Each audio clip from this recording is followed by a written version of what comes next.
कोयनानगरमध्ये अधिकाऱ्यांच्या संगनमताने रात्रीचा खेळ, चोरी करणारे खुर्चीत तक्रारदार उभे।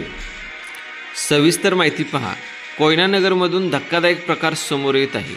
रात्रीच्या अंधारात कोयना प्रकल्पातील गौण खनिजाची बेकायदेशीर वाहतूक सुरू असताना या वाहनांना महाराष्ट्र निर्माण सेनेचे कार्यकर्ते, भाजपचे पदाधिकारी आणि सामाजिक कार्यकर्त्यांनी थेट पकडून कोयनानगर पोलिसांच्या ताब्यात दिले आहे।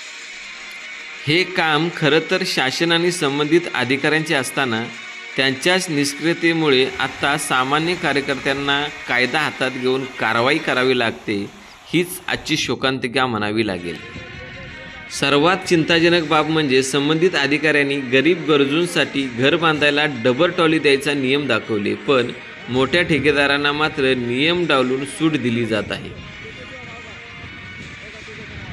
या सर्व प्रकरणाची माहिती मिळाल्यानंतर कोयनानगर पोलीस स्टेशनमध्ये ही वाहने नेण्यात आली, पण इथे सगळ्यात मोठा विरोधाभास दिसून आला। जे कार्यकर्ते रात्रंदिवस मेहनत करून चोरी करणाऱ्यांना ताब्यात देतात त्यांना पोलिसांनी दुर्लक्षित केले, तर जे आरोपी होते त्यांना खुर्चीत बसून सन्मान दिला गेला। हा भेदभाव नेमका का केला गेला आणि कोयनानगर पोलीस ठाण्यात पोलीस अधिकाऱ्यांचे वर्तन कायद्यासोबत न्याय होते का? यामुळे आता सवाल उपस्थित होतोय की कोयना धरणाच्या सुरक्षिततेची जबाबदारी ज्यांच्यावर आहे तेच अधिकारी जर रात्रीच्या चोरीकडे डोळेझाक करत असतील तर कोयनेचे भवितव्य कितपत सुरक्षित आहे? या प्रकरणात तहसीलदार, सर्कल अधिकारी, सिंचन विभाग व पोलीस प्रशासन यांची कसून चौकशी होणार का? दोषीवर कारवाई होणार का? की हे प्रकरणसुद्धा इतर घटनेप्रमाणे गुपचूप झाकले जाईल?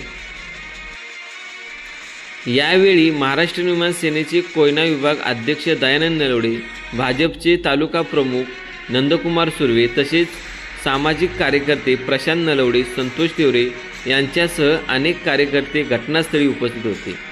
आता संपूर्ण कोयना परिसरातील जनतेचे लक्ष आहे की प्रशासन या रात्रीच्या खेळावर कोणती कारवाई व कोणते ठोस कारवाई करणार? कोण चोर, कोण पोलीस आणि कोणाचे सरकार? या प्रश्नाची उत्तरे आता जनता शोधत आहे। अशाच काही अपडेट्ससाठी पाहत राहा लोकसम्राट महाराष्ट्र न्यूज।